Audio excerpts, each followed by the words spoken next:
నామానికి వందనములు తండ్రి. ఆశ్చర్యకరుడా నీకు వందనం తండ్రి. నీ ఆశ్చర్యకరమైన ప్రేమ చేత మమ్మల్ని నడిపిస్తూ మమ్మల్ని సన్నిధానానికి తీసుకొచ్చి ప్రభా నీ మాటలు వినడానికి ఇచ్చిన భాగ్యాన్ని బట్టి వందనములు అయ్యా. నీకే స్తోత్రములు తండ్రి. మమ్మల్ని అందరినీ చేతులకు అప్పగిస్తున్నాం ప్రభా. ఒకసారి మమ్మల్ని జ్ఞాపకం చేసుకోండి. మా హృదయాలను, మా తలంపులను, మా ఆలోచనలను అన్నిటిని కూడా మీరు జ్ఞాపకం చేసుకోండి.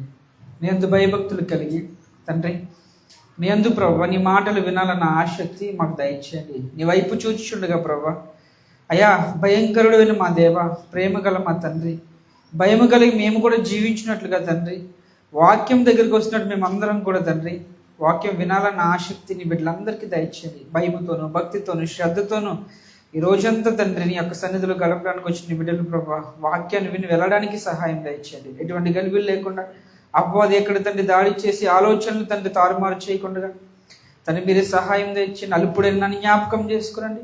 వాక్యాన్ని తండ్రి చెప్పగలిగిన శక్తిని, సామర్థ్యాన్ని దయచేయండి. నీ ఆత్మచేతనే తండ్రి నీ సామర్థ్యం పొందుకోగలనయ్యా. మీరు సహాయం దయచేయమని చిన్నవాళ్ళని నన్ను జ్ఞాపకం చేసుకుని కృప చూపించమని, జ్ఞానం లేని నాకు ప్రభు నువ్వు జ్ఞానాన్ని ఇచ్చి నడిపించి సహాయం దయచేయండి. వేసే నామలు అడివేడికి వచ్చిన ప్రభు తండ్రి. అందరికీ వందనాలమ్మా. ఎలా ఉన్నారండి? అందరూ బాగున్నారండి? అందరూ మొబైల్ కొంచెం సైలెంట్లో పెట్టండి అమ్మా. మరి వాక్యం అయ్యే వరకు 45 నిమిషాలు చెప్పారు. 45 నిమిషాలు కొంతసేపు చక్కగా వాక్యాన్ని విందాము. వాక్యం అయ్యే వరకు కూడా ఎవరు డిస్టర్బ్గా ఉండొద్దు. ఏ ఆలోచనతో, ఏ తలంపులతో ఉండొద్దు. ప్రియమైన వాళ్ళరా, దేవుని సన్నిధానానికి వస్తున్న మనము దేవునికి ఏది ఇష్టము అని ఎప్పుడైనా ఆలోచించారా? మీరు ఎవరైనా దేవునికి ఏది ఇష్టమో అని ఎప్పుడైనా ఆలోచించారా? అంటే దేవుని సన్నిధానానికి వెళ్ళాలంటే కొన్ని లిమిట్స్ ఉంటాయి. తొందరగా లేవాలి, తొందరగా రెడీ అవ్వాలి, మంచి బట్టలు వేసుకోవాలి. కొంతమంది అయితే నేను వేసుకున్నట్టుగా వైట్ బట్టలు వేసుకోవాలి. దేవుని సన్నిధానికి త్వరగా వెళ్ళి కూర్చుని పాటలు పాడాలి, వాక్యాలు చదవాలి. ఇవన్నీ కూడా చేస్తారు, అన్నీ కూడా చేస్తారు. దేవుని సన్నిధానికి వెళ్ళాలన్న ఆలోచన అందరికి కూడా వస్తుంది ప్రియమైన వాళ్ళ. కానీ ఇవన్నీ నేను ఎవరి కోసం చేస్తున్నాను? దేవుని కోసం చేస్తున్నానా? నా బ్రతుకు కొరకు నేను చేసుకుంటున్నానా? దేవుని సంతోషపెట్టడానికి చేస్తున్నానా? నన్ను నేను సంతోషపెట్టుకోవడానికి చేస్తున్నానా ఆలోచిస్తే ప్రియమైన వాళ్ళరా, నిజంగా దేవునికి ఏది ఇష్టమో ప్రతి మనిషి కూడా ఆలోచించి చేయాలి. ఏమి ఇష్టం దేవునికి? ఈరోజు చదవబడినటువంటి మాటల్లో ఒకసారి చూస్తే దేవునికి ఏది ఇష్టమో చూడండి. సమూయేలు ఆ మొదటి గ్రంథము ఎంతండి? 15:22 చదవండి. అందుకు సమూయేలు తాను సెలవిచ్చిన ఆజ్ఞను ఒకడు గైకొనుట వలన యెహోవా సంతోషించినట్లు ఒకడు దహన బలులను అర్పించుట వలన ఆయన సంతోషించగా ఆలోచించుము. బలులు అర్పించుట కంటే ఆజ్ఞను గైకొనుటయు, పొట్టేళ్లకు అర్పించుట కంటే ఆ మాట వినుట శ్రేష్టము. ఇక్కడ ఈ మాట చూస్తే, ఈ మాటను మీరు ఎన్నోసార్లు చదువుకుంటారు, కానీ ఇక్కడ చదవబడినటువంటి మాటలు చూస్తే సమూయేలు గారు మాట్లాడుతూ ఎవరితో అంటే సౌలుతో మాట్లాడుతూ తాను సెలవిచ్చిన ఆజ్ఞను ఒకడు గైకొనుట వలన. ఎవరు సెలవిచ్చిన ఆజ్ఞ? దేవుడే సెలవిచ్చినటువంటి ఆజ్ఞ. దేవుడు సెలవిచ్చినటువంటి ఆజ్ఞ ఎవరు వినాలంటే తనకి ఇష్టమైన వారు, తన ప్రజలుగా ఉన్నవారు ఒకడు గైకొనుట వలన యెహోవా సంతోషించినట్లు. దేవునికి ఏది సంతోషము అంటే దేవుని ఆజ్ఞ వినుట దేవునికి సంతోషము. ఒకవేళ వినకపోతే ఆయనకి సంతోషం లేదు, వింటేనే ఆయనకి ఇష్టం. ఈరోజు వాక్యాన్ని వింటున్న మీ అందరూ కూడా వాక్యాన్ని వింటేనే ఆయనకి ఇష్టము. మీరు ఇక్కడికి వచ్చి ఏం చేసినా, ఎలా ఆయనకి ప్రజెంట్ చేసినా, మీరు ఆయనకి ఎలా కనిపించినా, మీరు ఆయనకి ఎలా మీ యొక్క దేహాలను, మీ యొక్క ఆలోచనలు, మీ యొక్క తలంపులను ఆయన దృష్టి పెట్టినప్పటికీ కూడా ఆయన మాట వింటున్నారా లేదని ఆయన ఆలోచిస్తున్నప్పుడు మీరు మాట వినకపోతే ఆయనకి నచ్చదనమాట. మీరు మాట వినాలి, వాక్యాన్ని వినాలి. వాక్యాన్ని విని దానిలో ఉన్నట్టుగా గైకొంటేనే ఆయనకి ఇష్టము. అందుకే ఇక్కడ మాట్లాడుతున్నాడు, ఒకడు గైకొంట వలన యెహోవా సంతోషించినట్లు ఒకడు దహన బలులను అర్పించడం వల్ల ఆయన సంతోషించినా ఆయనకి ఇష్టం లేదు. దహన బలులను ఆయనకి అర్పించడానికి ఇష్టమా? ఈరోజు దేవునికి ఇష్టమని మనం ఏమేమో చేస్తూ ఉంటాం. కొన్ని ధర్మకార్యాలు చేస్తూ ఉంటాం, దేవునికి ఇష్టమని భోజనాలు పెడుతూ ఉంటాం, దేవునికి ఇష్టమని దానాలు చేస్తూ ఉంటాం, దేవునికి ఇష్టమని ఎన్నో అర్పణలు చేస్తుంటాం, కానుకలు సమర్పిస్తాము. దశభాగాలు సమర్పిస్తాము, చర్చిలో అనేకమైన పనులు చేస్తాం. కానీ ఈరోజు మనుషుల మాట వింటున్నారు, సరే దేవుని మాట వింటున్నామా లేదని ఈరోజు ఆలోచించాలి. దేవునికి ఏది ఇష్టమయ్యా అంటే దేవునికి మాట వినడం. అంతేకాదు ఇక్కడ చూడండి, బలులైనను దహన బలులైన అర్పించడం వలన ఆయన సంతోషించిన ఆలోచించము. బలులు అర్పించుట కంటే ఆజ్ఞ గైకొనుటయు పొటేళ్లకు అర్పించుట కంటే మాట వినుటే శ్రేష్టము. దేవునికి ఇష్టమైనది ఇదే, మాట వినాలి. బలులు అర్పించుట కంటేను కొవ్వులు అర్పించుట కంటేను మాట వినుట శ్రేష్టము అంటున్నాడు. చూడండి ప్రియమైన వారా, ఎందుకు ఈ మాటలు ఇక్కడ రాయబడ్డాయంటే, మాట వినకపోతే దేవునికి తెలియనటువంటి బాధ. తల్లిదండ్రులైనటువంటి మనము పిల్లల మాట వినకపోతే ప్రతిరోజు కూడా బాధపడతాం. కనీ పెంచుతున్నటువంటి బిడ్డలు మాట వినట్లేదే, పెంచినటువంటి బిడ్డలు ఇష్టం వచ్చినట్టు తిరుగుతున్నారే, ఎక్కడ చూసినా చిన్న మాట కూడా వినరే అని చెప్పి ఆలోచిస్తున్న తల్లిదండ్రులు ఉన్నారు, అని చెప్పి ఆలోచిస్తున్నటువంటి అనేక మంది పెద్దవాళ్ళు ఉన్నారు. కానీ దేవుడు ఈరోజు ప్రజలందరినీ చూస్తుంటే ఎవరిష్టం వచ్చినట్టు వాళ్ళు బ్రతుకుతున్నారు, దేవుని మాట వినకుండా బ్రతుకుతున్నారు. ఒకసారి మీరు హెబ్రీలకు రాసిన పత్రిక 3వ అధ్యాయం చూడండి, ఆ మాటలు ఎలా ఉంటాయో. హెబ్రీలకు రాసిన పత్రిక 3వ అధ్యాయము 8వ వచనం చూడండి. నేడు మీరు ఆయన శబ్దమును వినిన యెడల అరణ్యంలో శోధన దినమందు కోపము పుట్టించినప్పటి వలె మీ హృదయాలు కఠినపరచుకొనుకుడి. చూడండి, నేడు మీరు ఆయన శబ్దము విని యెడల అరణ్యంలో శోధన దినమందు కోపము పుట్టించినప్పటి వలె మీ హృదయములు కఠినపరచుకునుడి. ఇక్కడ మాట్లాడుతున్నటువంటి మాటలు ఏంటంటే, మీకు చెప్తున్నాడు ఆయన. ఎవరి గురించి చెప్తున్నాడు? మీకు, మనందరికి ఎవరి గురించి రాయించారు ఈ మాటలు అంటే అక్కడ కింద చదివితే అర్థమవుతుంది. ఫస్ట్ ఈ మాటను చూస్తే, మీరు ఆయన శబ్దము విని యెడల అరణ్యంలో శోధన దినం మొదలైంది. అరణ్యంలో వెళ్ళిన వారెవరు? అరణ్యంలో నడిచిన వారెవరు? ఇశ్రాయేలీలు. ఇశ్రాయేల్ వారిని చూపిస్తూ ఈనాటి సమాజానికి, ఈనాటి తరానికి అని చెప్తున్నటువంటి మాట. ఆ ప్రజలు ఎలా ఉన్నారంట? అని శబ్దం విన్నప్పుడు ఏం చేశారంట? వాళ్ళు శోధన దినమందు, వాళ్ళకి శోధన దినమందు వాళ్ళకి కోపం పుట్టించారు. దేవుడికి కోపం పుట్టించారు. కోపం పుట్టించి ఏం చెప్తున్నారు చూడండి, కోపము పుట్టించినప్పటి వలె మీ హృదయంలో, ఇంకో మీ హృదయాలు మీరు కఠినపరచుకోద్దు. కఠినమైన హృదయం అంటారు తెలుసా? మాట వినని హృదయము. మాట చెప్పిన హృదయంలోనికి వెళ్ళదన్నమాట, అది అక్కడే ఆగిపోతుంది. చలించినటువంటి హృదయము, రాయి లాంటి హృదయము, బండలాంటి హృదయము, వాన పడినా ఎండ పడినా మాటలు చెప్తున్నా కొట్టినా అది ఎక్కడ కూడా చలించదండి. ఈరోజు ఏసుకెళ్ళలో మాట ఉంటుంది, మీకు రాతి గుండెని తీసి మాంసపు గుండెని దయచేస్తానంట. అంటే ఆనాటి ప్రజలు కఠినపరచుకున్న హృదయం గలవారు. ఈనాటి ప్రజలు కూడా కఠిన హృదయులే. ఈనాటి తరానికి రాస్తున్నటువంటి మాటలు పౌలు గారు హెబ్రీలకు రాస్తూ ఈ మాటలు రాయించారు. ఆనాటి తరం అలా ఉంటే సరే, ఈనాటి తరము కూడా ఇలాగే ఉందంటున్నాడు. ఆ మాటలు చూస్తే, నేడు మీరు ఆయన శబ్దము విని అరణ్యంలో శోధన దినమందు కోపం పుట్టించినప్పటి వల్ల మీ హృదయం కఠినపరుచుకుని అని చెబుతూ అక్కడ రాసిన చూడండి 9వ వచనం, 40 సంవత్సరములు నా కార్యములను చూచి మీ పితరులు నన్ను పరీక్షించి. చూడండి ప్రియమైన వారరా, 40 సంవత్సరములు నా కార్యములను చూచి మీ పితరులు. ఎవరు మన పితరులు? ఎవరు మన పితరులు? మనం ఎక్కడి నుంచి వచ్చాం? ఎవరి ద్వారా వచ్చాం? మీకు విషయం తెలుసా ప్రియమైన వారరా? ఈరోజు దేవుని యొక్క పరిచయం మనకు ఎలా ఏర్పడింది? దేవుని యొక్క అద్భుత కార్యాలు మనకు ఎలా తెలిసినాయి? అసలు దేవుడు ఉన్నాడన్న విషయం ఎవరు చెప్పారు మీకు? ఎవరు చెప్పారు? ఏ పాస్టర్ గారే చెప్తే తెలిసిందని. మరి పాస్టర్ గారికి ఎవరు చెప్పారు?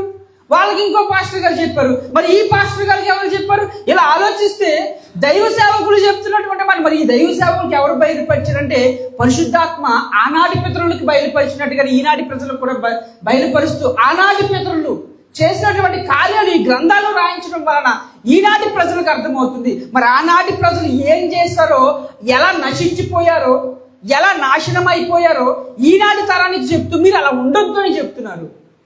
జరిగిన దాన్ని చూపిస్తూ జరగబోతున్న దాన్ని చెప్తున్నాడు ఆయన. ఆనాడు అలా జరిగింది, ఈనాడు మీరు అలా ఉండొద్దు అని చెప్తున్నాడు ఆయన.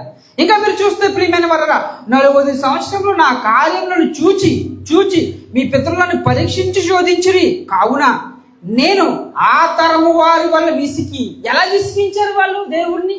ఆ తరము వారు దేవుణ్ణి ఎలా విసిగించారు? ఇష్టం వచ్చినట్టుగా బలులు అర్పించారు. లాస్ట్ వీక్ కూడా మీకు చెప్పారు. ఇష్టం వచ్చినట్టుగా దేవతలను పెట్టుకున్నారు. నీళ్లు లేకపోతే అరణ్యంలో దేవుని శోధించారు. మోషే మమ్మల్ని చంపేస్తావా, ఇక్కడ తీసుకుని వచ్చాడు. ఆహారం లేకపోతే శోధించారు. ఏమండి, సముద్రం ఎదురుగా కనబడగానే అక్కడ మేము బాగానే ఉన్నామే, ఇక్కడ తీసుకొచ్చి సముద్రంలో ముంచేస్తావా అన్నారు.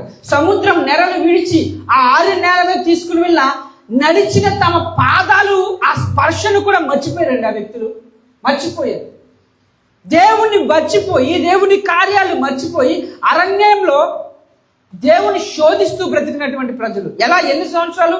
40 సంవత్సరంలో ఆ కార్యములను చూచి కూడా, దేవుని కార్యాలు చూచి కూడా మీ పితరులను పరీక్షించి శోధించి, కావున నేను ఆ తరము వారి వల్ల విసిగి వీరెల్లప్పుడూ తమ హృదయాలోచనలో తప్పిపోవచ్చున్నారు, నా మార్గమును తెలుసుకొనలేరు. కనుక నేను కోపంతో ప్రమాణం చేసినట్లు వారు నా విశ్రాంతిలో ప్రవేశింపరని చెప్పి తిని. ముందేమో విస్తరింపజేస్తానని దేవుడు చక్కగా వాళ్ళకి ప్రమాణం చేశాడు. మిమ్మల్ని తీసుకుని వెళ్ళి ఎక్కడ ఉంచుతానన్నాడు? పాలు తేళ్లు ప్రవహించే ప్రదేశంలో ఉంచుతానన్నాడు. కానీ ఎప్పుడైతే ఈ మాటలు దేవుని శోధించారో, దేవుని విసిగించారో, దేవుని మాట వినలేదో, మోషే మాట వినలేదో, యాజకుల మాట వినలేదో, దైవ సేవకుల మాట వినలేదో, వాక్యాన్ని పక్కన పెట్టారు, ఇష్టం వచ్చినట్టుగా ధర్మశాస్త్రాన్ని పక్కన పెట్టారు, నిబంధనలను పక్కన పెట్టారు, దేవునికి ఇష్టం లేనట్టుగా బ్రతికినప్పుడు ఏమైందో తెలుసండి? వాళ్ళ మీదకి కోపము దిగి వచ్చి చేసిన ప్రమాణాన్ని కూడా వెనక్కి తీసుకున్నటువంటి దేవుడు కొంతమందిని కాదండి, ఇద్దరిని కానానికి పంపించాడు ఆయన. ఇక్కడ చూస్తే ఎందుకు ఈ మాటలు చెప్తానంటే, దేవుని మాట వినలేదు. శబ్దం వినినప్పుడు వాళ్ళు విసుక్కునేవారండి. దేవుని మాట శబ్దం విన్నప్పుడు విసుక్కునేవారు అరణ్యంలో. వాళ్ళకి మాటలు ఎక్కలేదు. ఈనాటి తరానికి చెప్తున్నాడు, ఆనాటి తరం వల్ల నేను విసిగిపోయినట్టున్నాడు. ఈనాటి తరాన్ని కూడా ఒత్తుకుంటున్నాడు ఆయన. మాట వినని తరం వచ్చింది ఈనాడు. మాట వినని తరం అండి. ఆనాటి తరం వాళ్ళు ఏం చేశారు? ఇక్కడ చెబుతున్నా, 40 దినములు ఏడిపించారు. అందుకే సమూయేలు కూడా చెప్తున్నటువంటి మాటలు, ఆ మాటలు ఒకసారి చూడండి. సమూయేలు గారు చెప్తున్నటువంటి మాటలు కూడా చూడండి. ఎవరికి చెప్తున్నాడు అక్కడ అంటే, సౌలు గారికి చెప్తున్నారు. ఏం చేశాడు ఈ సౌలు? చదవండి అది సమూయేలు.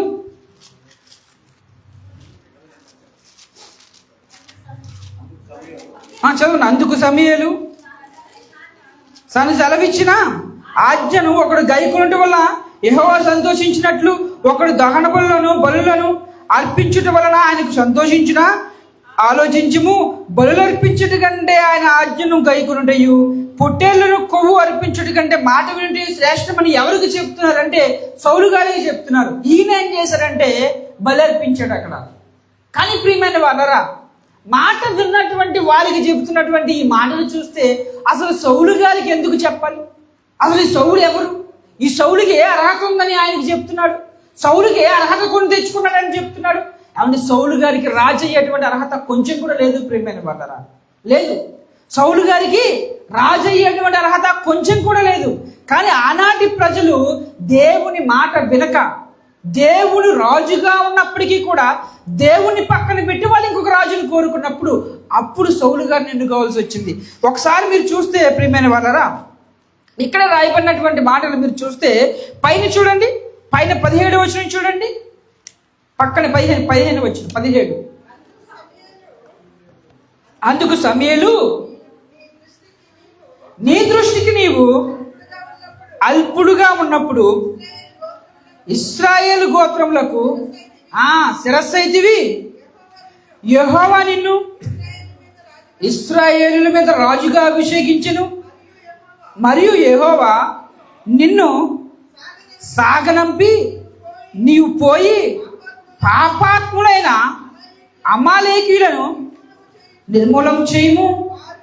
వారు లయమగు వరకు వారితో యుద్ధము చేయమని సెలవీయగా నీవు ఎందుచేత యెహోవా మాట వినక దోపుడు మీద ఎగబడి ఆయన దృష్టికి కీడు చేసి వలను. ఇక సందర్భాన్ని చూస్తే ప్రియమైన వాళ్ళరా, అమాలేకీయులు నిర్మూలం చేయమని సౌలు గారికి చెబితే ఈ సౌలు గారు వెళ్ళి అక్కడ ఉన్నటువంటి దోపుడు మీద ఎగబడ్డాడు. ఈయన చెప్పిన పని చేయలేదు. కానీ పైన మాట్లాడుతున్న మాటలు చూడండి, నీ దృష్టికి నీవు అల్పుడుగా ఉన్నప్పుడు. ఈరోజు మాట వినాలి ప్రియమైన వారరా. మన చిన్నపిల్లలను చూడండి, మన బిడ్డల్ని. అరే నిన్ను పుట్టించి ఈ లోకంలోని తీసుకుని వచ్చి పెంచి పెద్ద చేసి నేను చదివిస్తున్నాను, ఒకవేళ నేను చదివించకపోతే నీ బ్రతికేపోతున్నా అంటాము. ఇక్కడ కూడా ఆయన చెప్తున్నటువంటి మాటలు. ఇదిగో నీ దృష్టికి నీవు అల్పుడుగా ఉన్నావు సౌలు, నీ దృష్టికి నీవు అల్పుడుగా ఉన్నావు. అసలు నువ్వు రాజు అవ్వడానికి ఎటువంటి అవకాశాలు లేవు. నీ దృష్టికి నీవు అల్పుడుగా ఉంటే నేను తీసుకుని వచ్చి ఇశ్రాయేలులకు శిరస్సుగా చేశాను నిన్ను. ఎవరికంట? ఇశ్రాయేలీల గోత్రంలోకి నేను శిరస్సు అయితివి, నువ్వు శిరస్సు అయ్యావు. ఎవడు ఈరోజు ఏ అర్హత లేని మనల్ని తీసుకుని వచ్చి ఈరోజు బ్రతికించి పోషించి మనకన్నీ కూడా చక్కగా ఏ సమయానికి ఏం కావాలో అన్ని ఏర్పాటు చేస్తూ కష్టాల్లో, నష్టాల్లో, రోగాల్లో, బాధల్లో, కన్నీళ్ళలో అని తుడిచి మనకంతా కూడా మేలే చేస్తుంటే దేవుడి మాట అనడానికి బాలేంటి ప్రియమైన వాళ్ళరా? మనుషులు ఎవరైనా ఆదరిస్తున్నారా మిమ్మల్ని? మీకంటే ఒక కుటుంబాన్ని ఏర్పాటు చేసి, మీకంటే ఒక తల్లిదండ్రులను ఏర్పాటు చేసి, మీరు ఉండడానికి, మీరు నివసించడానికి ఒక గృహాన్ని ఏర్పాటు చేసి, మీరు ఈ భూమి మీద ఉండడానికి ఒక భూమిని ఏర్పాటు చేసి, మీరు పీల్చడానికి ఒక గాలిని ఏర్పాటు చేసి, మీరు తినడానికి, తాగడానికి నీటిని కురిపిస్తూ, ఆహారాన్ని పండిస్తూ, ఇవన్నీ చేస్తూ దేవుడు నా మాట వినండి అయ్యా అంటే మాట వినడానికి బాధేంటి? ఈరోజు మనుషులు వినరండి మాట. సౌలు గారికి కూడా అదే. తన దృష్టికి తాను అల్పుడుగా ఉన్నప్పుడు తీసుకుని వచ్చి రాజుని చేస్తే, రాజుగా ఉన్నటువంటి తను దేవుని మాట వినాలా వద్దా? కానీ దేవుని మాట వినలేదు. ఈరోజు మనం ఎక్కడో ఉండేవాళ్ళం, తీసుకొచ్చి ఇక్కడ పెట్టి మనల్ని పోషిస్తుంటే దేవుని మాట వినకుండా వెళ్తున్నాం. ఒక మాట అడుగుతాను ప్రియమైన వారరా, మీ అందరిలో లాస్ట్ వీక్ చెప్పిన వాక్యం ఎంతమంది గుర్తుంది చెప్పగలరా? లాస్ట్ వారం చెప్పిన మాటలు ఎంతమంది గుర్తున్నాయి? లాస్ట్ వారం చెప్పిన వాక్యం ఎంతమంది రాసుకున్నారు? లాస్ట్ వారం చెప్పిన వాక్యానికి తగ్గట్టుగా మీరు ఎంతమంది మీ పద్ధతిని మార్చుకున్నారు? దేవుని దగ్గరికి వస్తున్నటువంటి మనము ఆ మాటల ప్రకారంగా ఒక్క రోజున జీవిస్తున్నామా? ఒక క్షణమైనా జీవిస్తున్నామా? జస్ట్ వింటున్నాము, వదిలిపెట్టేస్తున్నాము. ఈ వ్యక్తి కూడా అదే చేశాడు. తన దృష్టికి తను అల్పుడే, రాజుగా కావాల్సిన కాని వ్యక్తి అసలు రాజే అప్పుడు. కానీ శిరస్సుగా చేస్తే మాట వినలా, మాట వినకుండా పక్కన పెట్టేశాడండి. అసలు సౌలు గారికి అర్హత ఉందా లేదా అని చూస్తే ప్రియమైన వరరా, ఈ సౌలు గారు అర్హత ఉందా లేదా అని చూస్తే చూడండి ఒకసారి. 9వ అధ్యాయము, మొదటి సమూయేలు గ్రంథము 9వ అధ్యాయము 2వ వచనం చూడండి. అతనికి సౌలు అని ఒక కుమారుడు. ఎవరికి? పైన చదివితే అఫీయుకు పుట్టిన బెకెరోతు కుమారుడైన సెరూరుకు జనమైన అబియేలు కుమారుడు కీషు అని బెన్యామీను ఒకడు. ఈ కీషుకి భాగ్యవంతుడు ఇతడు. కీషు భాగ్యవంతుడు ఒక బెన్యామీను, అతనికి సౌలు అని ఒక కుమారుడు. చూడండి ప్రియమైన వరరా, అతడు బహు సౌందర్యము గల యవనుడు. నిజంగా చాలా సౌందర్యవంతుడు అతను, చాలా సౌందర్యవంతుడు. ఇశ్రాయేలీలో అతని పాటి సుందరుడు ఒకడును లేడు. అతని భుజములు మొదలుకుని పైకి ఇతరుల కంటే ఎత్తుగలవాడు. సౌలు తండ్రి అయిన కీషు యొక్క గార్ధములు తప్పిపోక కీషు కుమారుడైన సౌలును పిలిచి మన దాసులను ఒకరు తీసుకుని పోయి గార్ధములను వెతకమని వెళ్ళాను. ఇక్కడ చూస్తే సౌలు గారి ప్రియమైన వరరా నిజంగా ఒక సౌందర్యవంతుడు, ఒక సుందరుడు, ఎత్తుగలవాడు, భాగ్యవంతుడు అయిన కుమారుడు, ప్రియమైన తండ్రి మాట వినేటువంటి ఒక గొప్పవాడు. కానీ ఎంత గొప్పవాడైనా, ఎంత అందగాడైనా ఈరోజు దేవుడు ఇస్తేనే తప్ప ఏ వ్యక్తి కూడా అందాన్ని తెచ్చుకోలేడు.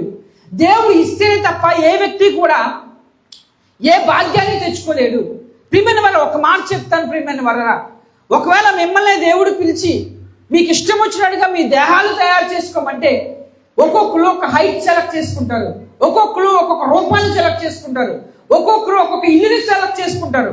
కానీ ప్రియమైన వాళ్ళరా ఎవరికి కూడా అలాంటి ఛాన్స్ దేవుడు కూడా తనే తయారు చేసి పంపిస్తున్నాడు. ఇక్కడ కూడా ఒక సందర్భం వస్తుందని తెలుసో లేదో నాకు తెలియదు, కానీ సౌలు మాత్రమే కనిపిస్తున్నాడు అక్కడ. ఆ ఇశ్రాయేలు అందరిలో కూడా భాగ్యవంతుని యొక్క కుమారుడు ఈ కీషుకు పుట్టినటువంటి సౌలు మాత్రమే ఒక్కడే అందగాడిగా కనిపిస్తున్నాడు. భాగ్యవంతుడు కుమారుడు కాకుండా తన ఎత్తు, తనకున్నటువంటి ప్రతి ఒక్క పర్సనాలిటీ కూడా రాజు లక్షణాలు పోలి ఉన్నాయి.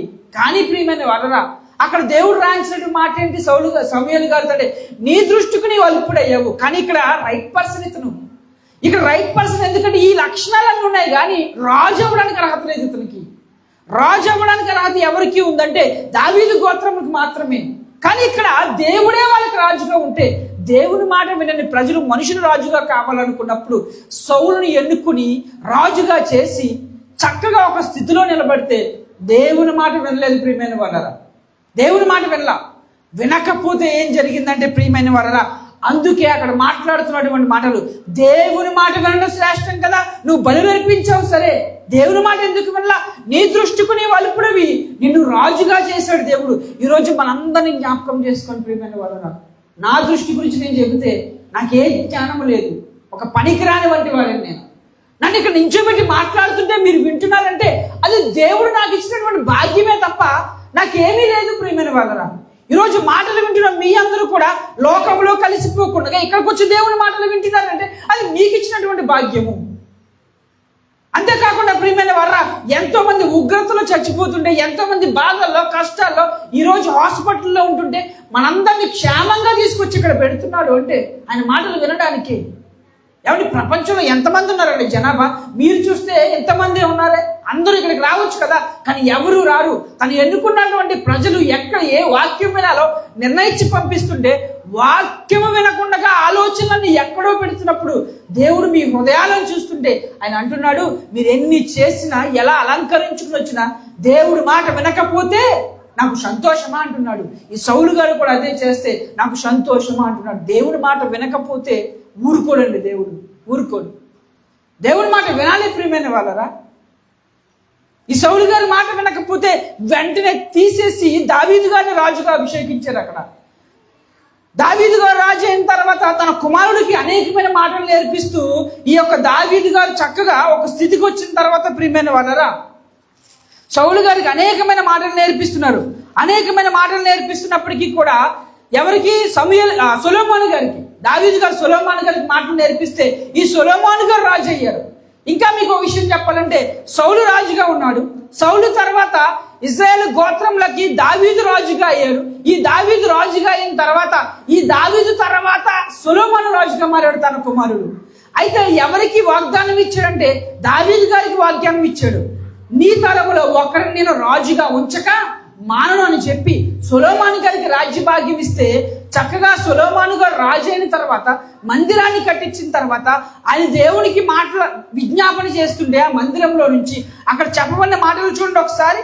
పక్కనే 2వ దినవృత్తాంతములు 7వ అధ్యాయము 12వ వచనం చూడండి.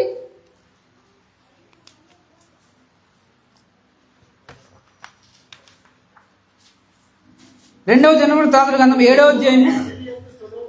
అప్పుడు యెహోవా రాత్రి యందు సొలొమోనుకు ప్రత్యక్షమే ఇలాగు సెలవిచ్చును, నీ విన్నపం అంగీకరించి ఈ స్థలమును నాకు బలులర్పించు మందిరముగా కోరుకుంటుని వాన కురియకుండా నేను ఆకాశమును మూసివేయినప్పుడే గాని దేశము నాశనం చేయుటకు మిడతలకు సెలవిచ్చినప్పుడే గాని నా జనం మీదకి తెగులు రప్పించినప్పుడే గాని నా పేరు పెట్టబడిన నా జనులు తమ్మును తాము తగ్గించుకుని ప్రార్థన చేసి నన్ను వెదకి తమ చెడు మార్గములను విడిచిన యెడల ఆకాశము నుండి నేను వారి ప్రార్థనను విని వారి పాపమును క్షమించి వారి దేశమును స్వస్థపరచుదును. ఈ మాటలు చూడండి ప్రియమైన వాళ్ళరా. మీరు దేవుడి మాట వినాలి సరే, మరి దేవుడు కూడా మీ మాట వినాలి అంటే ప్రియమైన వాళ్ళరా, రాజులకు ఆజ్ఞాపించిన ఆజ్ఞ ఇది. దావీదు గారికి చెప్పాడు, సౌలు గారికి చెప్తే సౌలు వినలా. సౌలు తర్వాత దావీదు రాజు అయితే దావీదు గారికి చెప్తే దావీదు గారు విన్నారు. కానీ దావీదు గారు కుమారుడైనటువంటి సొలొమోను గారికి చెప్తే సొలొమోను గారు వినలా చివరికి. సరే, తన కుమారుడైనటువంటి రెహబాము గారికి చెప్పాడంటే అది కూడా మనం చూస్తే అసలు సొలొమోను గారికి చెప్పిన మాట ఏంటి చూస్తే ఇక్కడ చదవబడినటువంటి మాట 13వ అధ్యాయం నుంచి అవుతుందని చూడండి. వాన కురియకుండా ఆకాశమును మూసివేయినప్పుడు ఇదిగో మీరు నా మాట వినకపోతే నేను ఆకాశాన్ని మూసివేస్తాను. అంతేకాదు ప్రియమైన వారరా, దేశము నాశనము చేయుటకు మిడతలను రప్పించినప్పుడే కానీ మీరు నా మాట వినకపోతే దేశం మీదకి నేను మిడతలను పంపిస్తాను. అంతే చూడండి ప్రియమైన, ఇంకా చూడండి, నా జనుల మీదకి తెగులు రప్పించినప్పుడే కానీ మాట వినకపోతే నేను తెగులు రప్పిస్తాను అంటున్నాడు. సమూయేలు 2వ దినవృత్తాంతములు 2వ గ్రంథము 7వ అధ్యాయము 13 చదువుతున్నానండి. వాన కురియకుండా నేను ఆకాశంను మూసివేయినప్పుడే కానీ దేశము నాశనము చేయటకు మిడతలకు సెలవిచ్చినప్పుడే కానీ, నా జనుల మీదకు తెగులు రప్పించినప్పుడే కానీ, నా పేరు పెట్టబడిన నా జనులు తాము తగ్గించుకొని ప్రార్థన చేసి నన్ను వెదకి తమ మార్గమును విడిచినేలా ఆకాశము నుండి నేను వారి ప్రార్థనను విని అంటున్నాడు. మీరు మాట వినకపోతే ఏమన్నా ఒక విషయం చెప్తున్నాండి. ఆనాటి ప్రజలకు చెబుతూ ఆయన సొలొమోను గారికి, మాట వినకపోతే నేను ఏం చేస్తానంటే ఆకాశం నుండి వర్షాన్ని ఆపేస్తాను, నేను మిడతలను పంపిస్తాను, నేను తెగులను పంపిస్తాను నేను. అప్పుడు కూడా మాట వినకపోతే వాళ్ళు ఉగ్రతకి బలవలసిందే. ఒకవేళ వాళ్ళు తమను తాము తగ్గించుకొని తమ దోషములను తమ పాపములను ఒప్పుకుంటే అప్పుడు నేను వారి ప్రార్థన వింటాను, తెగుల నుంచి నేను విడిపిస్తాను అంటున్నాడు. ఈరోజు మనము దేవుని మాట వినకపోయినా ఏది సమృద్ధిగా లేకుండా లేదు, అంతా సమృద్ధిగా ఇస్తున్నాడు. కానీ ఆనాటి ప్రజలకు నిబంధనలతో కూడుకున్నది. ఆనాటి ప్రజలు మాట వినకపోతే కరువు వచ్చేది. ఆనాటి ప్రజలకు మాట వినకపోతే కష్టాలు, కన్నీళ్లు, తెగుళ్ళు. కానీ ఈనాటి ప్రజలకు ఏముంది? సుఖంగా, సంతోషంగా, తింటూ ఆనందంగా బ్రతుకుతున్నాం. కానీ దేవుని మాట వినాలన్న ఆలోచన ఎవరికీ లేదు ప్రియమైన వాళ్ళరా. ఆనాటి ప్రజలు వినకపోతే నేను విన్న వాళ్ళ మాట అన్నాడు దేవుడు. నేను విన్న వాళ్ళ మాట. వాళ్ళు తమను తాము తగ్గించుకుని వాళ్ళ దోషాలు ఒప్పుకుంటేనే కానీ నేను మాట విన్నాడు. కానీ ఈనాటి ప్రజలు దోషాలు ఒప్పుకోకపోయినా దేవుడు మాట వినట్లేదా? మనకు కావాల్సినంత అనుగ్రహించట్లేదా? ఆనాటి ప్రజలకి దేవుడు బుద్ధి ఎలా చెప్పినవాడు చేస్తే దేవుని మాట వినకపోతే ఆకాశాన్ని మూసేసేవాడండి. ఆకాశం మూసేస్తే నీళ్ళు ఎలా వస్తాయి? పంటలు ఎలా వస్తాయి? తినడానికి తిండి ఎలా వస్తుంది తెలుసా మీకు? మన కాలువలన్నీ ఎండిపోతాయి కదా వర్షం రాకపోతే. ఉన్న నీరు సరిపోదు ఈ భూమి మీద. సముద్రంలో నీరు తాగలేము, ఉప్పగా ఉంటుంది. మంచినీళ్ళన్నీ ఎండిపోతాయి. కానీ ఆనాటి ప్రజలకు దేవుడు బుద్ధి చెప్పనంటే అలా చేసేవాడంట. కానీ ఈనాటి ప్రజలు చూడండి ప్రియమైన వారా, సమృద్ధి నీళ్ళు ఇచ్చినా కూడా మాట వినట్లా. ఎక్కువైపోతున్నాయి కూడా మనకు నీళ్లు. ఎవరింటున్నారు మాట? దేవుని మాట, వాక్యాలు ఎవరింటున్నారు? ఎవరు కూడా వినట్లా. వింటున్నట్టుగా నటిస్తున్నారు అంతే ప్రియమైన వాళ్ళరా. వాక్యానుసారంగా బ్రతకరన్న ఆలోచన ఎవరికి లేదు. ఏమంటున్నాడు అక్కడ?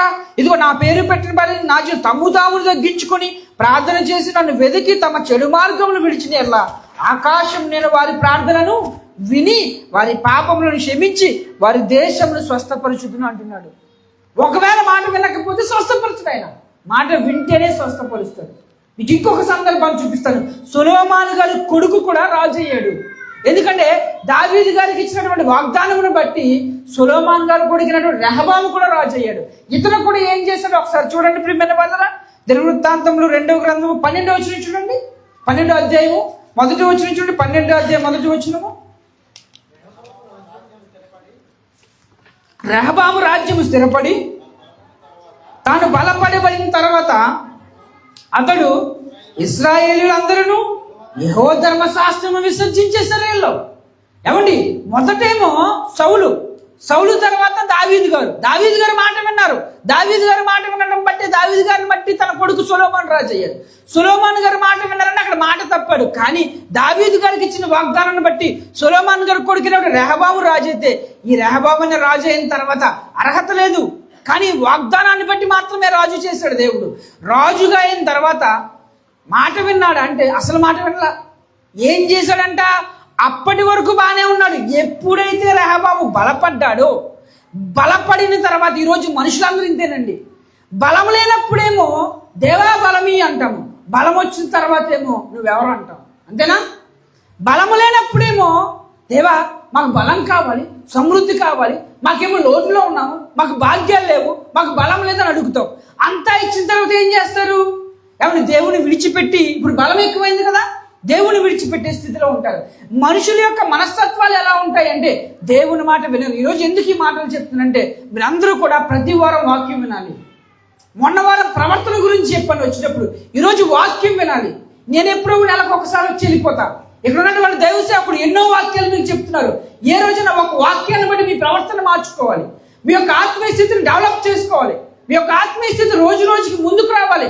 మాట వినకపోతే ఏం జరుగుతుందో చెప్తున్నటువంటి మాటలు భయం కలిగించుకోవాలి మనలో. అయ్యో నేను కూడా మాట వినకపోతే నా జీవితంలో ఆశీర్వాదం ఆగిపోతుందేమో, నేను కూడా మాట వినకపోతే నా జీవితంలో ఆనాడు వర్షం ఆగిపోయినట్టుగా నా జీవితంలో ఆశీర్వాదము వర్షం ఆగిపోతుందేమో, నా కుటుంబంలో కరువు వస్తుందేమో, నా కుటుంబంలో తెగులు వస్తాయేమని భయముతో దేవుని ముందుకు రావాలి. అయినా కూడా సమృద్ధిని ఇస్తున్నాడు అంటే ప్రేమ, ఆయన ప్రేమ అలాంటిది. మరి మాట వినకపోయినా కూడా సమృద్ధి ఇస్తున్నాడు దేవుడు, ఆరోగ్యాన్ని ఇస్తున్నాడు, బలాన్ని ఇస్తున్నాడు, ఎవడు తినడానికి తిండినిస్తున్నాడు అంటే ఆయన ప్రేమ లాంటిది మరి. కానీ ఇక్కడ చూడండి ప్రియమైన వరరా, ఈ రెహబాము రాజు అయిన తర్వాత ఏం చేస్తాడంటే రాజ్యం స్థిరపడి తాను బలపడబడిన తర్వాత, బలపరచబడిన తర్వాత ఏ వ్యక్తి అయితే బలముగా తయారవుతాడో అప్పటి వరకు అల్పుడు, బలము లేదు ఆ రాజ్యంలో. ఒక్కసారిగా స్థిరపడి బలపడిన తర్వాత రాజు అయిన తర్వాత ఏం చేశాడంట, అప్పటి వరకు బలం లేదు, బలపడిన తర్వాత మొత్తానికి ఏం చేశాడంట, తరువాత అతడును ఇజ్రాయేల్ అందరును యెహోవా ధర్మశాస్త్రం విసర్జించి దేవుని మాటలు విసర్జించడం ఏంటండి? దేవుని మాటలు పెడచెవులు పెట్టడం ఏంటి? దేవుని మాటలు వినకపోవడం ఏంటి? దేవుని మాటలు ఎలాంటివి? జ్ఞానముతో కూడుకున్నవి. గ్రంథం ఎలాంటిది? అసలు మన బ్రతుకు ఎలాంటిది? మన యొక్క జీవితాలు ఎక్కడి నుంచి వచ్చినాయి? మన యొక్క ఆ యొక్క మూలం ఎక్కడి నుంచి వచ్చింది? ఆదాము లేకపోతే మనం ఎక్కడి నుంచి వచ్చాం? ఈరోజు తల్లి గర్భం మనం అంటున్నాం, కానీ ఆదామును పుట్టించి ఆదాము గురించి గ్రంథంలో రాయిస్తేనే కదా ఆదాము అనేటువంటి ఒక మనిషి పుట్టాడు, మనిషి నుంచి మనం వచ్చామని. ఈ గ్రంథమే లేకపోతే మన యొక్క పుట్టుక ఎక్కడిది? మన యొక్క బీజాలు ఎక్కడివి? మనం ఎలా బలపరచబడలేము? ఎవరో వచ్చి కోతి నుంచి అంటారు, ఎవరో వచ్చి అక్కడి నుంచి వచ్చింది అంటారు. అసలు దేవుడి జ్ఞానాన్ని ఇచ్చి మీరందరూ శ్రేష్ఠులు, మీరు నా సంతానము, నా పోలికలో నాది చెబుతూ అందరికీ ఈ గ్రంథాన్ని చేతికిస్తే దేవుని మాటలను పక్కన పెట్టడం ఏంటండి బాబు? దేవుని మాటలు పక్కన పెడితే మనిషి ఎలా బ్రతుకుతాడు? ప్రార్థన లేకపోతే ఎలా బ్రతుకుతాడు? వాక్యం లేకపోతే ఎలా బ్రతుకుతాడు? ఈరోజు జనాలందరూ అలాగే ఉంటున్నారండి. వాక్యాన్ని పక్కన పెట్టే వాళ్ళు ఉన్నారు, ప్రార్థన పక్కన పెట్టే వాళ్ళు ఉన్నారు, మాట వినని తరం ఉన్నారు. ఈనాటి తరానికి చెప్తున్నటువంటి మాటలు. రెహబాము బలపడిన తర్వాత ఏం చేశాడు? అతడును ఇశ్రాయేలు యెహోవా ధర్మశాస్త్రమును విసర్జించేశారు, పక్కన పెట్టేశారు. ఎవరు? ప్రజలు, ఇశ్రాయేలు ప్రజలు. ఎవరు? నా ప్రజలు, నా పేరు పెట్టబడిన ప్రజలు అంటున్నారు. తన ప్రజలే దేవుని పక్కన పెడితే మరి ఈనాటి ప్రజలు కూడా దేవుని పక్కన పెడుతున్నారు. ఎప్పటికీ దేవుని పక్కన పెడుతున్నారు. ఎంత చేసినా దేవుని పక్కన పెడుతున్నారు. దేవుడు అంటే ఇష్టం లేనట్టుగా బ్రతుకుతున్నారు. అయినా ఆయన ప్రేమిస్తూనే ఉన్నాడు. ఎక్కడ కూడా జరిగింది ఇదే. పక్కన పెట్టేస్తే ధర్మశాస్త్రాన్ని, ఈరోజు ధర్మశాస్త్రం అంటే ఏంటో అనుకుంటున్నారేమో, ఈ వాక్యమే. ఆనాటి పాత నిబంధన గ్రంథంలో మోషే గారికి ఇచ్చినటువంటి నిబంధనలే ధర్మశాస్త్రము. అంటే వాళ్ళు ఏది బయట పెట్టారంటే, పక్కన పెట్టారంటే బ్రతకడానికి ఆధారమైనటువంటి ధర్మశాస్త్రాన్ని పక్కన పెట్టారు. వాళ్ళు బ్రతకడానికి ఆధారమైనటువంటి ధర్మశాస్త్రాన్ని, నిబంధనలు, ఆజ్ఞలు, కట్టడాలను పక్కన పెట్టేశారు. పక్కన పెట్టేసి విసర్జించేశారు. పొద్దున్నే లేసి మనం విసర్జిస్తామే మలమూత్రములు, అవి అసహ్యకరమైనవి. మరి దేవుని గ్రంథం అసహ్యకరమైనదా? కానీ వాళ్ళు విసర్జించి పక్కన పెట్టేశారు. పక్కన పెట్టేస్తే ఏం జరిగిందంటే దేవుడికి కోపం వచ్చింది. అప్పుడు వెంటనే ఏం చేశారని నేను చదువుతున్నాను చూడండి. వారు యెహోవా యందు ద్రోహము చేసినందున రాజైన రెహబాము యొక్క 5వ సంవత్సరమందు ఐగుప్తు రాజైన షీషకు 1200 రథములతో 60,000 గుర్రపు రౌతులతోనూ యెరూషలేము మీదకి వచ్చెను. దేవుడికి కోపం వచ్చింది. వెంటనే షీషకు చెప్పాడు, ఐగుప్తు రాజుకు షీషకు చెప్పి, నువ్వు వెళ్ళు, 200 రథములతోనూ 60,000 గుర్రపు రౌతులతోనూ యెరూషలేము మీదకి వచ్చాడు ఆయన. ఇప్పుడు ఏం చేస్తారు? బలపడ్డారు కదా, మరి ఇప్పుడు ఏం చేస్తారు? అంత బలం ఉంది కదా, దేవుని మాటలు పక్కన పెట్టారు కదా, ఏం చేస్తారు? ఇప్పుడు ఏం చేస్తారు? చూడండి ఏం చేశారు. అక్కడ అతనితో పాటు కాకుండా 3వ వచనంలో అతనితో కూడా ఐగుప్తు నుండి వచ్చిన లూబీయులు, సుక్కీయులు, కూషీయులు అనువారు లెక్కకు మించి ఉండిరి. లెక్క పెట్టడానికి కూడా లేదంటే అంతమంది వచ్చేసారు యుద్ధానికి. దేవుణ్ణి ఎప్పుడైతే విసర్జించారో వీళ్ళందరినీ దేవుడు పంపించాడు యుద్ధానికి. పంపించి లెక్కకు మించి ఉండిరి. అతడు యోధాకు సమీపమైన ప్రాకారములను పట్టుకుని యెరూషలేమునకు రాగా ప్రవక్త అయిన షెమయా రెహబాము యొద్దకును షీషునకును భయపడి యెరూషలేమునకు వచ్చి కూడి ఉన్న యోధావారి అధిపతి యొద్దకును వచ్చి, మీరు నన్ను విసర్జించుదురు కనుక నేను మిమ్మల్ని షీషుకు చేతిలో పడనిచ్చి ఉన్నాను, యెహోవా సెలవిచ్చున్నాడు. దేవుని మాటలు విసర్జించారు కనుక నేను షీషుకు చేతిలో పడనిచ్చాను మిమ్మల్ని. ఎవరిని విసర్జించారండి? దేవుని మాటలు. మీరు నన్ను విసర్జించారు, ధర్మశాస్త్రాన్ని విసర్జించారని నన్ను విసర్జించారు మీరు, అందుకే మిమ్మల్ని షీషకు చేతిలో అప్పగించాను మిమ్మల్ని అని చెబుతూ అక్కడ ఏమైంది చూడు. అప్పుడు ఇశ్రాయేలీయులు 6వ వచనం, అప్పుడు ఇశ్రాయేలు అధిపతులు రాజును తమ్మును తాము తగ్గించుకుని యెహోవా న్యాయస్తుడని అప్పటి వరకు తగ్గలేదు వీళ్ళకి గర్వము. అప్పటి వరకు ఏమో దేవుణ్ణి పక్కన పెడితే ఎప్పుడైతే వాళ్ళ ఉగ్రత బయలుదేరి అప్పుడు భయం పుట్టింది వీళ్ళకి. మాట వినకనప్పుడు దేవుడు బుద్ధి చెప్తాడు. మాట వినకపోతే దేవుడు బుద్ధి చెప్తాడు. ఎలా బుద్ధి చెప్పాడు? శత్రువుని పంపించాడు ఆ దేశం మీదకి.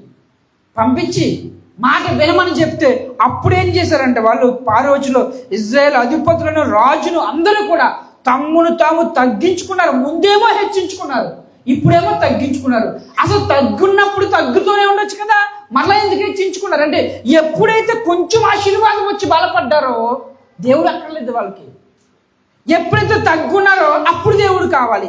ఇప్పుడు అవసరం. అప్పుడు ఏం జరిగిందంటే మరలా తగ్గి ఉన్నారు. తమ స్థితి తాము తెలుసుకుని తగ్గిన తర్వాత ఏం చేశారంట? తగ్గించుకుని యెహోవా మాట వినరు. అప్పుడు ఏం జరిగిందంటే 7లో వారు తమ్మును తాము తగ్గించుకునుట యెహోవా చూచెను కనుక యెహోవాకు షెమీయాకు ప్రత్యక్షం ఇలాగూ సెలవిచ్చెను. వారు చదవండి అన్నమాట. వారు తమ్మును తాము తగ్గించుకున్నది. అప్పటి వరకు హెచ్చించుకున్నారు, ఇప్పుడు ఏం చేస్తున్నారు? తగ్గించుకున్నారు. చూడండి, వారు తమ్మును తాము తగ్గించుకుని గనుక నేను వారిని నాశనము చేయక షీషకు ద్వారా నా ఉగ్రతను యెరూషలేము మీద కుమ్మరింపక త్వరలో నేను వారిని రక్షిస్తాను. వారు ఎందుకు ఏం చేశారు? తగ్గించుకున్నారు కనుక. తగ్గించుకోకపోతే ఏమైపోతునో వాళ్ళ జీవితాలు ఏమైపోతాయో ఇంకొక 5 నిమిషాల్లో ముగించేస్తాను ప్రియమైన వాళ్ళ. తగ్గించుకోకపోతే వాళ్ళ బ్రతుకులు ఏమైపోతున్నో మరలా బానిసత్వానికి వెళ్తారేమో వాళ్ళు. అప్పటి వరకు ఐగుప్తులో మగ్గిపోతున్నారు కదా, తీసుకుని వచ్చి ఒక రాజ్యాన్ని ఇచ్చి వాళ్ళని స్థిరపరిచిన తర్వాత దేవుని మాట వినొచ్చు కదా, వినలా, విసర్జించారు. తర్వాత ఏం జరిగిందో తెలుసా ప్రియమైన వాళ్ళరా? గర్వానికి వచ్చినటువంటి ఫలమే శత్రువును పంపిస్తే భయము పుట్టి తగ్గింది. అప్పుడు తగ్గిన తర్వాత దేవుడు వాళ్ళకి మరలా రక్షణ కలుగు చేసిన తర్వాత దేవుడు వాళ్ళకి బుద్ధి చెప్పాలి కదా. బుద్ధి చెప్తూ 8వ వచనం చదవండి. అయితే నన్ను సేవించుటకును భూరాజులకు దాసులైనటకును ఎంత భేదములుగా వారు తెలుసుకున్నట్లు వారు అతనికి దాసులకు అప్పగించేస్తాను. మళ్ళా దాస్యత్వానికి అప్పగిస్తాను. ఇప్పటి వరకు నేను రాజుగా ఉంటే నేను వద్దనుకున్నారు, నా మాట వినలేదు. సౌలును కావాలనుకున్నారు, సౌలును రాజుగా చేస్తే సౌలేమో నా మాట వినలా. అందుకే తీసేసి దావీదును రాజుగా పెడితే దావీదు గారు చక్కగా సొలొమోను గారికి ఆజ్ఞాపిస్తే సొలొమోను మాట వినలా. సొలొమోను గారి తర్వాత తన కొడుకు రెహబాము రాజు అయితే రెహబాము మాట వినలా, విసర్జించాడు. ఎప్పుడైతే ఉగ్రత కలిగిందో బుద్ధి వచ్చింది. బుద్ధి వచ్చిన దేవుడు వదిలేశాడంటే వాళ్ళకి బుద్ధి చెప్పాలి కనుక నన్ను సేవించుటకును భూరాజులు సేవించుటకును వీళ్ళకి భేదం తెలియాలి. ప్రియమైన వాళ్ళ పరిస్థితులు అన్నీ బాగున్నప్పుడు బాగానే ఉంటాం, పరిస్థితులు మారగానే మారిపోతాం. వాక్యం వినిపించినప్పుడు వినడానికేమో బాధ, వినిపించినప్పుడేమో వాక్యం కావాలి వెతుక్కుంటాం. త్వరలోనే రాబోతున్నాయి ఆ రోజులు. వాక్యం దొరకదు ప్రియమైన వాళ్ళ. బైబిల్ కూడా ఉండవు. వారం చర్చకొస్తున్న మీ అందరూ కూడా వాక్యాన్ని వినండి. నేను మిమ్మల్ని హెచ్చరించి వెళ్ళిపోతాను అంతే. చెప్తున్న వారు వాక్యాలు వినండి. ప్రియమైన వాళ్ళరా, వాక్యం ద్వారా జీవిస్తేనే మన బ్రతుకులు బాగుపడతాయి. వీళ్ళందరూ కూడా హెచ్చించుకుని వాళ్ళ జీవితాలకు ఉగ్రత తెచ్చుకుంటే దేవుడు వాళ్ళకి బుద్ధి చెప్పడానికి శత్రువులు అప్పుడు మాట విన్నారు. కానీ దాసుల బుద్ధులు అని చెప్తాడు కదా. అంతేకాదు ప్రియమైన వారా, సొలొమోను గారి తర్వాత వచ్చినటువంటి ఈ రెహబాము దేవుని విసర్జించి బలపడ్డాడు కదా. ఎలా తగ్గిపోయాడు చూడండి ప్రియమైన. 9వ వచనం చదువుతున్నాం చూడండి. 9వ వచనము 12:9. ఐగుప్తు రాజైన షీషకు యెరూషలేము మీదకి వచ్చి యెహోవా మందిరపు బొక్కాసములన్నిటినీ రాజనగర్లోని బొక్కాసములన్నిటినీ దోచుకొని సొలొమోను చేయించిన బంగారపు డాళ్లను తీసుకెళ్ళిపోయాడండి. సొలొమోను గారు చేయించిన డాళ్ళన్నీ కూడా బంగారపు డాళ్ళు అట్టుకుపోయాడు. ఎంత సంపద, ఎంత బంగారం ఇచ్చాడో దేవుడు సొలొమోనుకి. తన జ్ఞానాన్ని చూడడానికి వచ్చిన వాళ్ళందరూ కూడా బంగారాన్ని చెల్లేవాళ్ళే. అంత బంగారం సంపాదించిన తర్వాత సొలొమోను వాటితో డాళ్ళను చేపిస్తే ఆ డాళ్ళు ఎత్తుకు నిలబడి శీషకు. ఇప్పుడు ఏమయ్యాడు రెహబాము? ఈ డాళ్ళను ఎత్తుకుపోయిన తర్వాత రెహబాముకి ఏమైందంటే సంపద పోయింది, తగ్గిపోయాడు. ఇప్పుడు ఏం చేస్తాడు? బలపడిన తర్వాత దేవుణ్ణి పక్కన పెట్టాడు. ఇప్పుడు బలం అంతా పోయింది, సంపద పోయింది, శీషకు వచ్చాడు, మొత్తం పట్టుకెళ్ళిపోయాడు. ఇప్పుడు ఏం చేశాడు చూడండి 10వ వచనం. వాటికి బదులుగా రాజైన రెహబాము ఇత్తడి డాళ్ళను చేయించి వాటిని రాజనగరి యొక్క ద్వారమును కాయు సేవకుల యొక్క అధిపతులకు అప్పగించెను. రాజు యెహోవా మందిరంలోనికి ప్రవేశించినప్పుడల్లా నగరు సేవకులు వచ్చి వాటిని ఎత్తి తర్వాత వాటిని మరలా గదిలో ఉంచుచూ వచ్చింది. చూడండి ప్రియమైన వాళ్ళరా, రెహబాము, సొలొమోనేమో ఈ స్థితిలో ఉన్నాడు, దావీదు ఎక్కడో ఉన్నాడు. దావీదు గారి తర్వాత సొలొమోను గారు ఇంకా సంపాదన ఎక్కువైపోయింది. ఆ సంపాదన బంగారం ఎక్కడ, ఇత్తడి ఎక్కడండి? బంగారం ఎక్కడ, ఇత్తడికి ఎంత అసలు సంబంధం ఉంటుందండి? బంగారం పక్కన ఇత్తడి పెట్టి ఈ రెండిట్లో, బంగారం పక్కన ఎత్తులు పెట్టి ఈ రెండిట్లో ఏదో ఒకటి సెలెక్ట్ చేసుకోమంటే ఏం సెలెక్ట్ చేస్తారు మీరు? బంగారమే సెలెక్ట్ చేస్తారు. మీకు బంగారం కావాలా, ఎత్తుడు కావాలా? ఈ రెండిట్లో ఏదో ఒకటి తీసుకోండి అంటే బంగారమే తీసుకుంటారు. ప్రియమైన వాళ్ళరా, థ్యాంక్స్.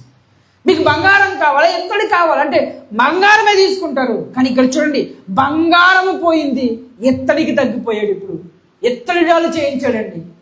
బంగారంతో చేయించిన డాళ్ళు ఉన్నప్పుడు గర్వం ఎందుకు? సంపాదన ఉంది, అంతా ఉంది, దేవుని మాట వింటే ఆ రాజ్యం సుభిక్షంగా ఉంటుంది కదా. ఆ సుభిక్షాన్ని కోల్పోయి ఉగ్రతను తెచ్చుకున్నాడు. బంగారం కాస్త పోయింది, ఎత్తడికి తగ్గిపోయి ఎత్తడి డాలు చేయించుకుని ఆ ద్వారంలో తిప్పున అటు ఇటు తిప్పుతున్నాడు వాటిని ప్రజలకు చూపించడానికి. బంగారాన్ని చూపించినటువంటి వ్యక్తి, బంగారం దగ్గర అద్భుతంగా జీవించాల్సినటువంటి వ్యక్తి బంగారపు డాళ్ళు పోగా ఎత్తడి డాళ్ళకి తగ్గిపోయాడంటే ప్రియమైన కేవలం దేవుని మాట వినకపోవడం వల్లే.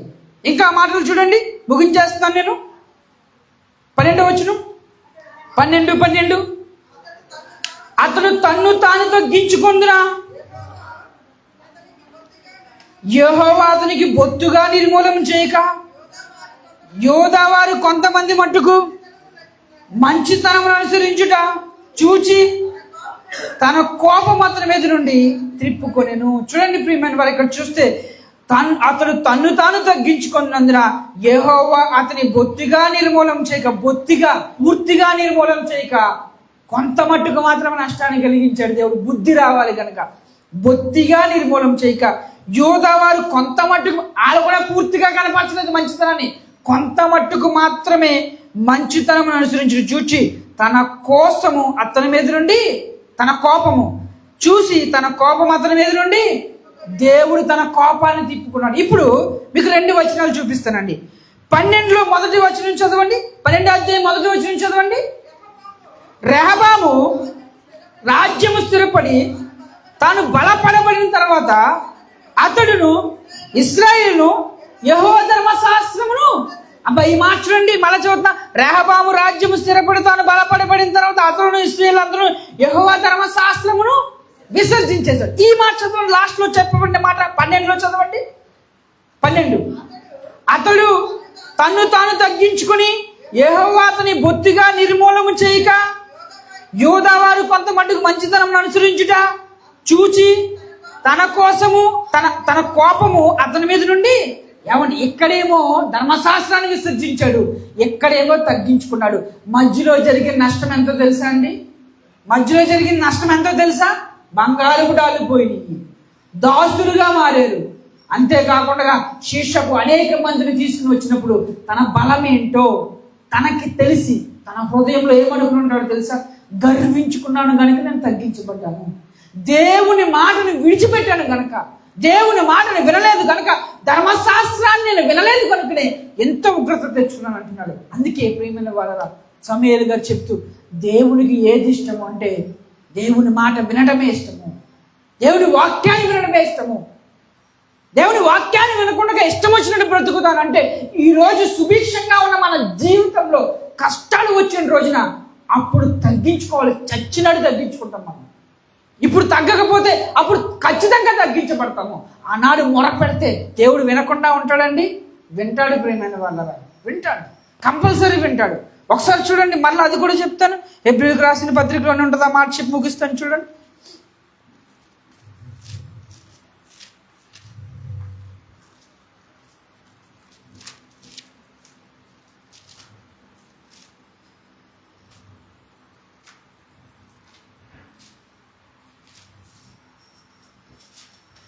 హెబ్రీయులకు రాసిన పత్రిక 8వ అధ్యాయము 12వ వచనం చూడండి.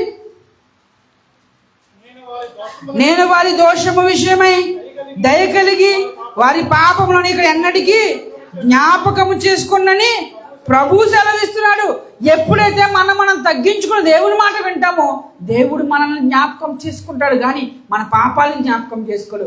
ఒకవేళ తగ్గించుకోకపోతే ఏదో ఒక రోజు ఉగ్రత వస్తుంది మన జీవితంలో, ఏదో ఒక రోజు మన జీవితంలో ఒడిదుడుకులు వస్తాయి, ఏదో ఒక రోజు మన జీవితంలో కష్టాలు ఎదురవుతాయి. సుభిక్షంగా ఉన్న మనందరం కూడా ఏదో ఒక రోజు కష్టాలకు గురవ్వాల్సిందే. ఏ మనిషి గురవ్వడండి? ఒకవేళ బలంగా ఉన్నా వయసు అయిన తర్వాత రావా జీవితంలో కష్టాలు?